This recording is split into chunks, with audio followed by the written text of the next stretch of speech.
Hello, everyone, and welcome to episode 438 of the No Sugarcoating podcast. How are you? I hope you're having the most amazing day. Happy fall officially to those of you who are on the, North America continent, and Europe, I guess, too. For those of you going into spring, enjoy. But I'm really excited about today's conversation. I have had so many clients over the last 10 years, but especially lately, who have been having issues with irregular cycles. And I see a common kind of theme and one specific thing that I really want to highlight and talk about today. So we're going to talk about what's at the root of your irregular cycle. And I'm really going to talk about cortisol and progesterone today. And then I'm going to blend this into how emotional eating and the ego contribute to irregular cycles and what steps do we start to take to address this. So if you're a man listening, send this to your wife, your girlfriend, your sister, your aunt, whoever, right? Because I know there's guys listening too. And of course, if you have a friend or a family member that you know is struggling with this, send this on over to them so that they can get some insight and help them out because it's not normal. We're going to talk more about that right away. First off, though, just a couple key announcements. Today's show notes can be found at amberapproved.ca/podcast/438, or if you're watching on YouTube, down below in the description. Just a friendly reminder, if you are listening to these episodes and you're relating to what I'm saying and you're going, oh my gosh, that's me. I have the irregular cycle. I'm exhausted. I'm emotionally eating. I can't get pregnant. I have fertility issues. I feel like I'm the people pleaser with the overbooked schedule and I don't know what to do to regulate it. Everyone keeps telling me to just be happy that I'm not getting my period every month and it's so convenient. Like, no, it's not. It's a sign that the body's significantly out of whack. So if this is you and you're resonating with everything or a lot of what I'm saying, and you want to take the steps to explore going on a journey together to help you regulate your cycle, gain clarity on what's going on with your hormone issues, boost your energy levels, your mental clarity, your mood, your sex drive, your fertility, and how to take your power back with food, your body, confidence, and more, then I invite you to come and book a 30-minute body freedom consultation at amberapproved.ca. You can just click schedule a consultation. We connect for 30 minutes. It's 50 USD. You fill out an intake form, and then we can talk more about what's going on for you. And I can give some insight into what I suspect the root issues are physically, emotionally, energetically. And then we can talk about the programs available to help you to food and body freedom and feel better likely than you ever have before or in a really long time.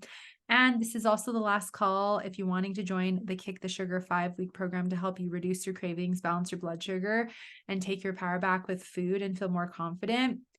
You have the next week to enroll before we dive in live on Monday, October 2nd. And you will want to dive in as soon as you can because you get access to 4 early bird bonuses to balance your blood sugar, do some journaling on your sugar cravings, your brain on sugar, and my entire recipe archive of refined sugar-free recipes to play around with.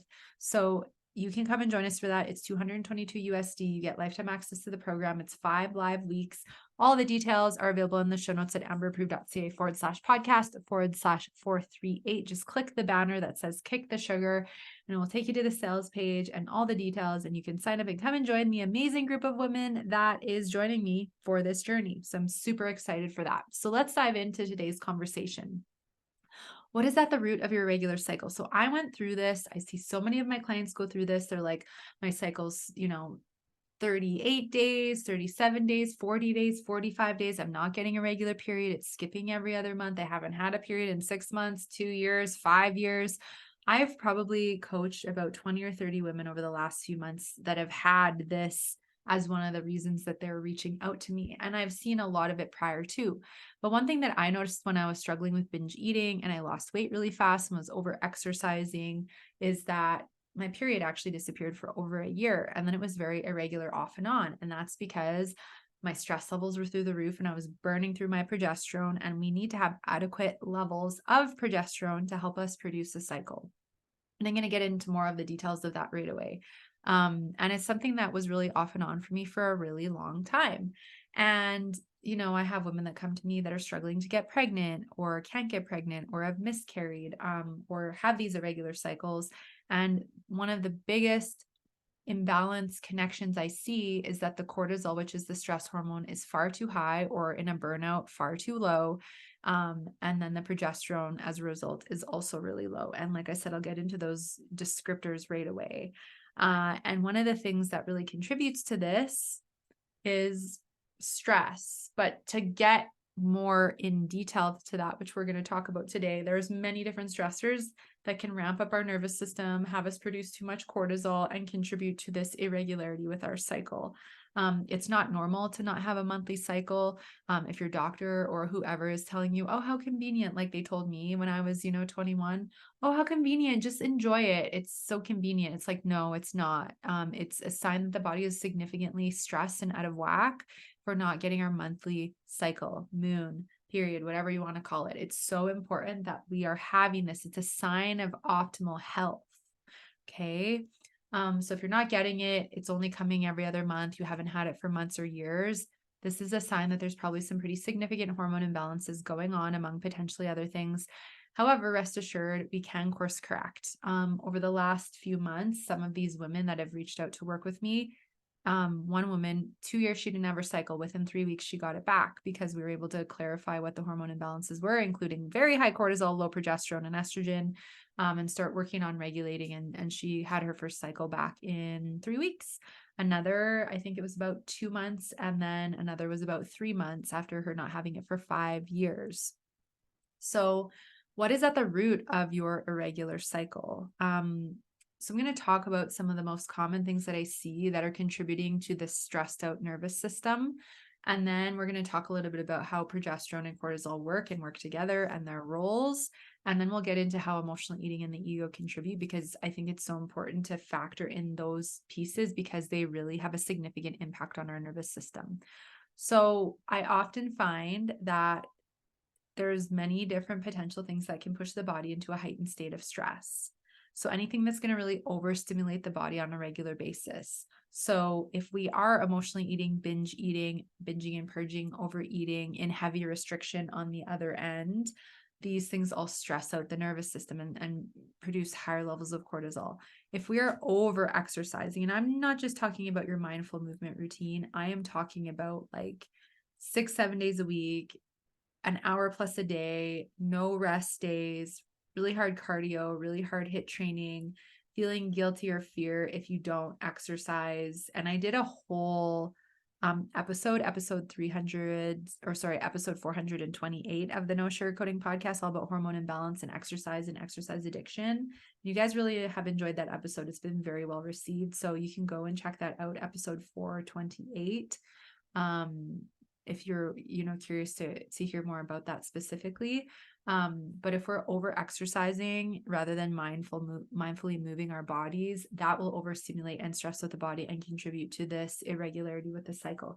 If we're over caffeinating, because that really stimulates the system. If we're not getting enough sleep, if we're overbooked and overworking and we don't have any balance in our day, if we are overstimulated by technology emitting all these EMFs and radiation and your blue screens, like literally, if we're on them long enough, they produce a stress response. Like I can tell if I've overdone it with technology and I'm like, wow, my body's yelling at me. Okay, noted. Now let me get back into my good boundaries with technology.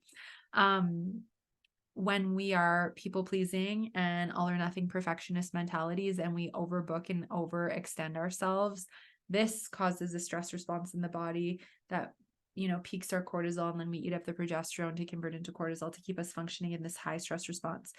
Not eating enough, cutting out fat, cutting out carbohydrates like fruits and vegetables and going really low carb, fasting in some cases like this, if we're not being mindful and we're doing all these quick fixes to try and lose weight, extreme diets, going from dieting to binge eating and these back and forth cycles, these can all contribute. If we have gut issues and heavy inflammation and gut flora imbalances, this can contribute as well.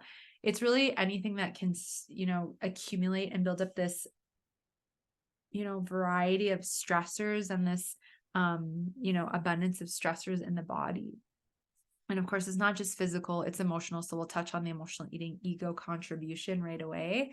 But there's many things that can contribute. And I see a lot of this, unfortunately, on a regular basis. And of course, it should never be normalized that an irregular cycle is not normal and that there's things for us to look at. We need to, not tolerate being told, oh, that's good, enjoy that, you're lucky that you don't have a cycle every month. That's not a good response. And And let's face it, we all have stress. We all are experiencing stress, some people on a very regular basis, and it can get really intense. However, it has a significant impact on our cycle, like I've been talking about. So let's talk a little bit about cortisol and what it does. Then we'll talk about progesterone and what it does. And then we'll talk about the connection between. So as you've heard me talk about before, cortisol is a stress hormone. It's produced in the adrenal glands, which are on top of the kidneys. Okay. It's regulated by the pituitary gland, and it's, like I've been always talking about, is referred to as the stress hormone. Okay. It's involved in many different bodily functions. I've talked about it before, but I'll give you a bit of a refresher. It's a very important hormone that helps protect overall health and well-being when it's in a state of balance. When it gets too high or too low, we will feel out of balance. So it helps us respond to stress. And when we're under stress, the adrenals produce cortisol, and this triggers a cascade of responses designed to help manage this stress response, okay? Releasing glucose into the bloodstream to give you energy to run away from the bear that isn't there. But the problem with this is if we're in this response too long, it messes with our blood sugar, increases our cravings, especially for sugar and carbohydrates. And then we have like that to deal with, and that may trigger emotional eating. So this is where it's, I'm always weaving in emotional, physical, and energetic because they're so connected. Cortisol helps manage metabolism and the metabolism of your food that you eat, protein, carbs, fats, etc., to help convert them into usable energy for the body. And it acts as an anti-inflammatory agent when your body is experiencing an injury. Cortisol levels or cortisol will be released to help decrease swelling. However, if we're in a stress response chronically all the time, the opposite will happen, and we'll end up getting puffy and more inflamed, and the immunity gets suppressed. When it's in a balanced amount, it has the power to moderate your immune system. But when it gets too high, it suppresses the immune system. Like I already touched on, it helps regulate your, delete that part, about regulate your, it helps with blood pressure regulation, okay? And your circadian rhythm, which is your sleep, right? You're waking, sleeping, falling asleep, staying asleep. So particularly for women, cortisol is very important because it plays a vital role with the things that I've just been talking about. And it's also responsible for ensuring that the body is in the right state for reproduction. Cortisol is specifically required during the early and mid follicular phase of your cycle to help essentially contribute to a environment where, delete that part. When we have too much cortisol in the body and we're producing too much of it, this is where you're gonna experience potentials of increased blood pressure. I see this all the time, connection with high blood pressure, high cortisol. It can suppress and inhibit your thyroid function. It can delay ovulation, hence the longer cycle, like 38, 40 days, spike your blood sugar, suppress immunity, and it can also shut down digestion. So if you feel like you're eating and you're getting sensitive to more and more things, even more nourishing foods, if your cortisol is high, you will feel like you have more sensitive digestion. So when we have high cortisol or stress, we can have what feel like heavier cycles, and or on this occasion, talking about like they show up late because they're delayed, and or they disappear altogether. And one of the main reasons for this is because cortisol can suppress normal levels of reproductive hormones. And this is what I like to call the progesterone steal. So when we have high cortisol for a really long time, the adrenal glands get really fatigued of producing cortisol. And essentially what ends up happening is the body goes, well, I need to keep you functioning in this high stress response. Okay. So now I am going to look around and see what else I can use to help me stay in this stress response. So this is where progesterone comes in. So of course, progesterone is a hormone produced to help with pregnancy, right? It's a pregnancy hormone. It is a fertility hormone. It is one of your sex hormones produced by the ovaries after ovulation, especially if our cycle is normal. But what it does is it helps prepare the uterus to accept and maintain a fertilized egg. Of course, if we have an imbalance with progesterone, this is where we start to have issues with fertility. So essentially, when the cortisol levels get high and the adrenal glands get tired, cortisol is a precursor for progesterone. So when we have high levels of cortisol and we need progesterone to help with this whole like stress response, like I said, the adrenals steal the progesterone to convert into cortisol to keep us in this high stress response. And then what ends up happening? Well, we end up with depleted progesterone levels. Okay. So when we have depleted estrogen, this can also contribute to thyroid issues, PCOS, estrogen dominance, all those kinds of things. So like, I'm going to just repeat this one more time. When the body is under stress for extended periods, right? All these things that I've been talking about, we produce cortisol to help counteract the stress. Progesterone is a precursor to cortisol, and it means progesterone is needed to form cortisol in the body, causing progesterone levels to decrease when cortisol goes up because it's stealing to convert. And so we're just burning through our progesterone so fast. Okay. And so this is one of the reasons why I see so many women with low progesterone. I went through it. I see it all the time. It is because we're burning through it way too fast, because we're needing to convert it into cortisol to keep in the stress response. Okay. So that's why it's so important when we're doing hormone testing and looking at like seeing what's going on, that we don't just test progesterone. And that's a big miss that I see all the time. Well, my progesterone's low. Okay, but why? Have you had your cortisol levels tested? Because if you haven't, that's probably one of the reasons. What about your thyroid? Because your thyroid is very connected to your progesterone and your cortisol as well. And so it's so important to do thorough investigation and really look at everything connected together, it's like a non-negotiable. It's so important for us to look at, because I've never had a client not have hormone imbalances, and low progesterone, high cortisol is very common. And it's so important for us to understand how out of whack it is so that we know what steps to take to start to regulate it. We also want to look at vitamin D deficiency, B12 deficiency, iron deficiency, like I said, your thyroid, and some other things as well. So that gives you some insight. So essentially, body goes into heightened state of stress. There's different stressors that overstimulate the body, external, internal. We have a high cortisol, and then the body is converting the progesterone into cortisol to keep us ramped up, and then the progesterone becomes deficient. Your estrogen can also become deficient, testosterone can become deficient, or we can end up with low progesterone and really high estrogen, also called estrogen dominance. So there's a few different ways it can go. But again, like I've been talking about, usually I see the low progesterone, irregular cycle, missed cycle, and or it's been gone for a really long time, or the cycle is like 36, 38, 40, 45 days. It's very long. Ovulation is very drug out. Ideally, we want to have somewhere around like a 28 to 32, 33 day cycle. If you have a copper IUD, it might be more around the 36 days. And at the same time, we just want to check your hormones and make sure that everything is regulated. And I do hormone testing with all of my clients. It just depends where you're located. If it's locally, then of course, it's very easy to arrange that. I have someone I work with who makes that up and arranges that. And then if it's not, then we just see where you're at and discuss the easiest way to get it to you. But it's so important that we look at the roots of the irregular cycle, which is what I've just been talking about. And two big roots that are missed because we're just not educated or taught to look at these things are how emotional eating and the ego contribute to this overwhelmed nervous system and irregular cycle. So to just kind of break it down, first, let's talk about emotional eating. Well, what's at the root of ego running the show, that negative limiting voice, and emotional eating running the show is it usually starts with a state of unworthiness or not feeling good enough.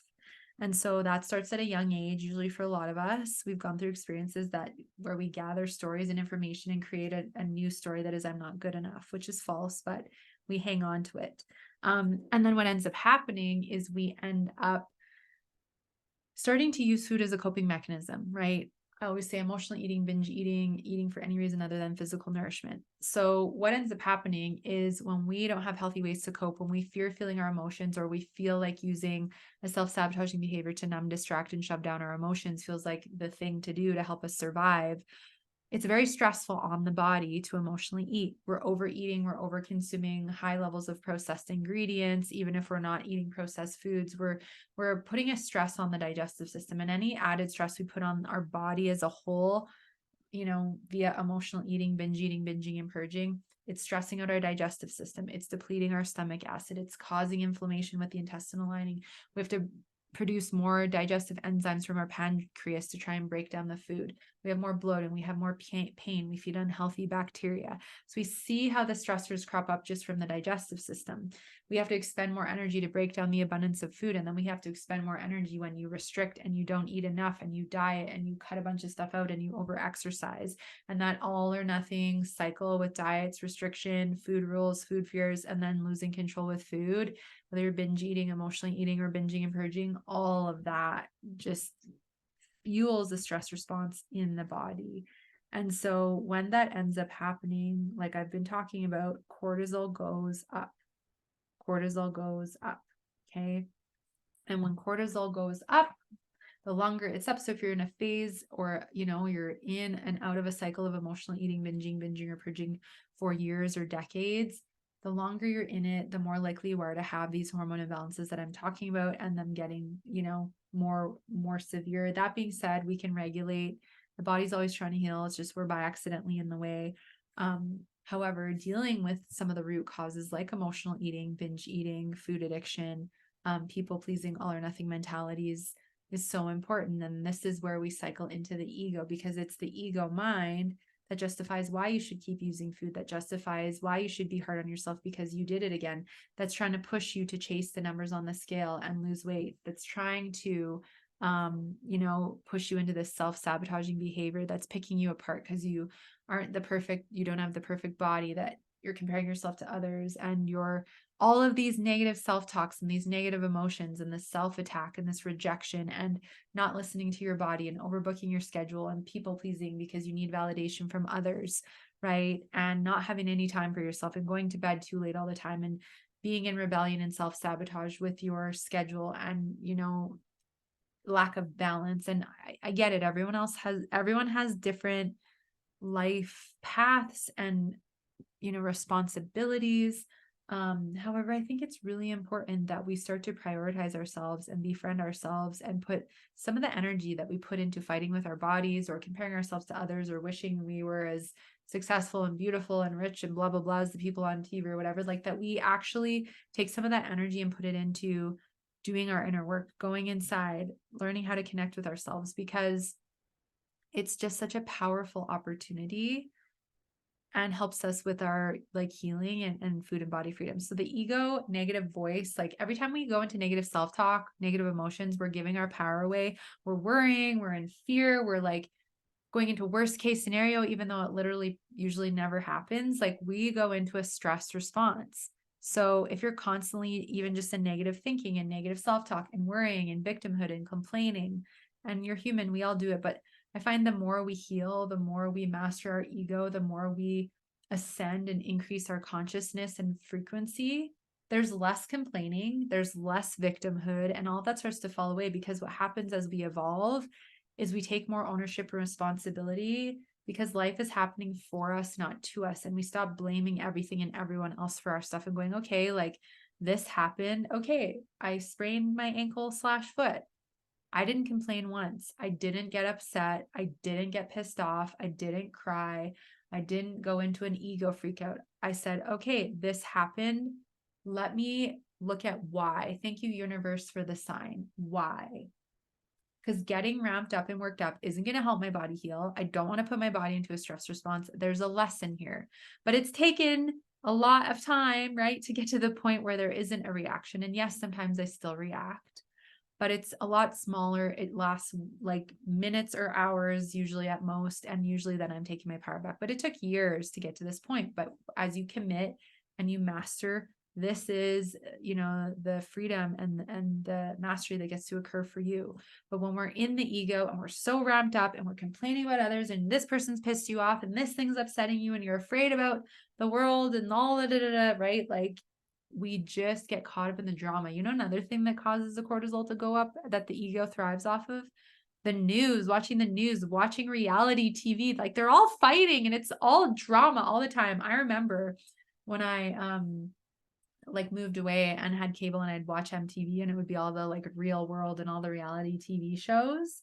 And then you think that that's like what life is supposed to be. And it's not supposed to be like that. It's they give such unhealthy examples of like humanity on these shows, but then people thrive off of the drama and get into arguments and all this stuff. And it just fuels high cortisol. And it's inevitable. Sometimes that, that may happen, but I don't like drama. And as we work on ourselves, your nervous system regulates more and you find you're less and less in these circumstances where stuff like this can happen. And it's inevitable. We're all going to have stress sometimes, and sometimes stress levels can get very elevated. Sometimes it's completely out of our hands and out of control. So part of it is going, okay, where are stressors that I can learn to manage? Where can I learn how to better manage my ego and take my power back? And maybe you want to get support for that. Like I coach all of my clients on how to learn how to master their ego, what it feels like, the difference between giving their power away and taking their power back, and giving tools and coaching on how to take your power back from your ego, right? How to lovingly call your ego out, how to help yourself feel safer and work through discomfort, with emotions when it comes up. So that all is part of like one-on-one coaching and support. If you're wondering about that, I do that with all of my clients. The ego is a huge part of your healing and it's a huge block in the way. So we must work on it. So as we see all these things that ramp up a stress response, spike our cortisol, we eat up the progesterone, we have the irregular cycle, or it goes away, or there's fertility stuff going on. I think it was the year before last, I had like 6 of my clients get pregnant. And it was such a blessing for all of them because they finally got their cortisol down, regulated the progesterone. And how did they do it? Through addressing the things that we're talking about here. And it was so amazing. They come to session, oh my gosh, it happened. It's like, yay, right? And I see some of them on social media, they're beautiful babies. And it's just so exciting because they did their healing and their deeper work, right? So absolutely beautiful. Now, how do we start dealing with this? What steps do we take to address this? So I think the first step, if you haven't, grab a journal, re-listen to this episode and write down the things that I've been talking about that you can relate to. Is it the caffeine? Is it the too much exercise and it's not mindful? Are you dealing with emotional eating, binging and purging? Do you have gut issues? Are you the people pleaser, all or nothing, overbooked? Right? Are you not sleeping well? Are you rebelling and staying up late, binge watching your favorite shows instead of having better tech boundaries? Is your job beyond stressful? Right? Like I've had clients with inhumane working hours, like completely inhumane. It's shocking what some of these companies will do to their employees, push them to the brink of sickness. Not okay. Right? And that it's up to you. You can decide if you're not willing to tolerate it anymore. I have some powerful clients stepping into their power, like changing jobs, leaving jobs, starting new careers, starting businesses, because they're like, no, I'm not willing to sacrifice my health and well-being anymore for this. Right. And obviously everyone's going to make the decisions they're going to make. But they've made these decisions on their own when they step more into their power. And amazing things and miracles are happening for them because they're doing that. So write a list of things that you suspect are contributing to your stress. Next, have you had your cortisol tested? Have you had your hormones tested? If that's something that you want to connect to talk more about, happy to have that conversation with you. But I think that's really important. If you're like, yeah, I've had everything tested, my doctor said everything's normal, I suggest getting a second opinion and maybe getting someone to look at it with a more holistic eye, because the normal ranges are far too big and often will have imbalance in the normal range. And even if the imbalance is out of the normal range, half the time they won't even look at it and acknowledge it. So please get second, third opinions, get a more holistic eye from someone you trust. I'm totally here, to have those conversations with you if you want to explore working together. I think it's really important, like I'm always saying, if you're emotionally eating, binge eating, food addiction, whatever's going on for you, be willing to address that, because that is like such a huge stressor on all these other things that we've been talking about today. And when you address that and you overcome it and you gain freedom from it, number one, it's so liberating and empowering and feels so, so good to no longer self-sabotage with food and have that energy and mental clarity and peace with food in your body. And it feels so incredible to be able to have a mindful balance with food and nourishment, and also with mindful indulgence and not feeling guilty afterward and just being able to move on. So get support with that. If you've been struggling for years or decades, I tell you, getting support is one of the best investments you can ever make. If you want to have a conversation with me, I'm totally here. You can book a 30-minute body freedom consultation. If there's someone else, just take the path that feels best for you. I just want to light the fire, and you're going to pick what feels best for you, right? I've had a lot of women come forth, the last 4 or 5 weeks to do this deeper work though. And it's just, I'm honored. And I'm so grateful for those that do come this way. And there's massive transformation occurring. One of my clients that I just started with a month and a half ago, no more binge eating. I'm speechless because this is happening. It happens fast sometimes, and sometimes it takes longer. It's okay. Don't compare your journey. So get support with these things. We can address the ego together. We can work on helping you gain food and body freedom. We can do hormone testing. We can look at what's going on with your cycle. We can see what's at the roots. Okay. I think it's also really important, like things you can start on your own. Building a self-care practice, start dedicating time for yourself to regulate your nervous system. If you want to just have a little toe dipped in the water and you want to join the Body Freedom membership where we do self-care together, we do tapping, we do mindset work together, all in a group setting, come and join the Body Freedom membership. The link is at amberapproved.ca. It's $44 USD a month. It's a very great place to start, and you get access as well to all the replays of dozens and dozens of previous sessions. But be willing to start a small self-care practice, even if it's 10, 15 minutes a few days a week, and then growing it from there.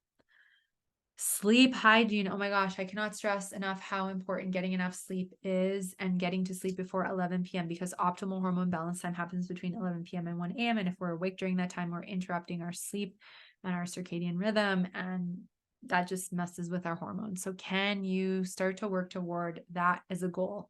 Just start small, baby steps, one step at a time, and focus on 1 or 2 things. Don't try to do a million things at once, because if you fail, your ego gets hard on you, and then you think it's not going to work, and then you quit and give up. We don't want to do that. Small baby steps is the way.